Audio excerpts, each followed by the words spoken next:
Vairums no klientiem brīdī, kad izdara pirkumu, sagaida, ka iecerēto izdosies viegli un vienkārši paveikt.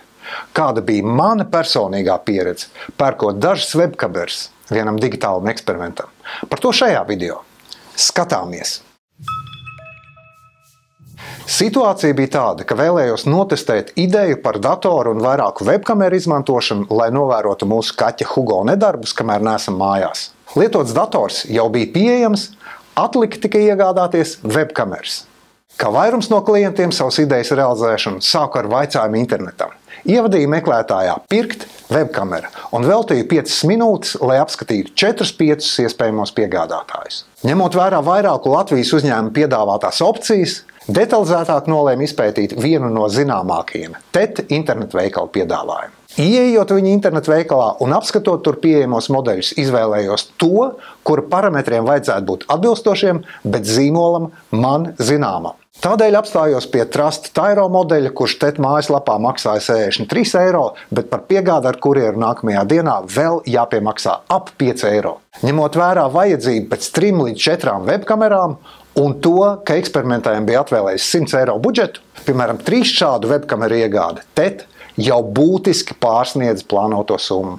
Tas mani pamudināja apstīties, vai šāds modelis ir pieejams citur, par manuprāt sakarīgāku cenu. Daži klikšķi datorā un nonācu Amazon mājaslapā, kur pārsteigts ieraudzīju būtiski savādākus ciparus. Tas pats modelis, tāds pats iepakojums, piegāde 3 dienu laikā, bet cena? Cena būtiski atšķirās. 16,90 eiro.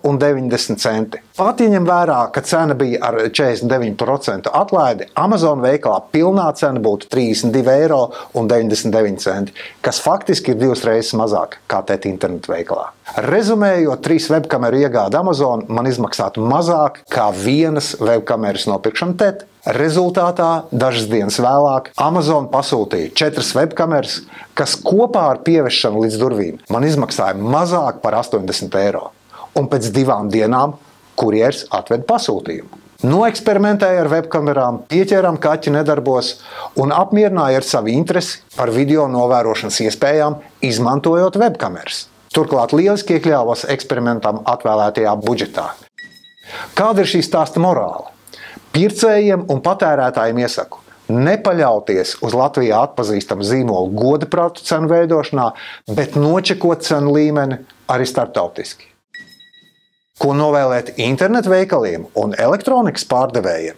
Neuzskatīt savus klientus par lētticīgiem un rēķināties ar informācijas vieglu pieejamību par dažādu gan vietēju, gan starptautisku konkurentu piedāvājumiem. Veidojot cenas, netiekties pēc 200% peļņas, bet cenu politiku veidot tādu, lai biežāk būtu iespēja uzvarēt cīņā par Latvijas klientu un patērētāju maciņiem.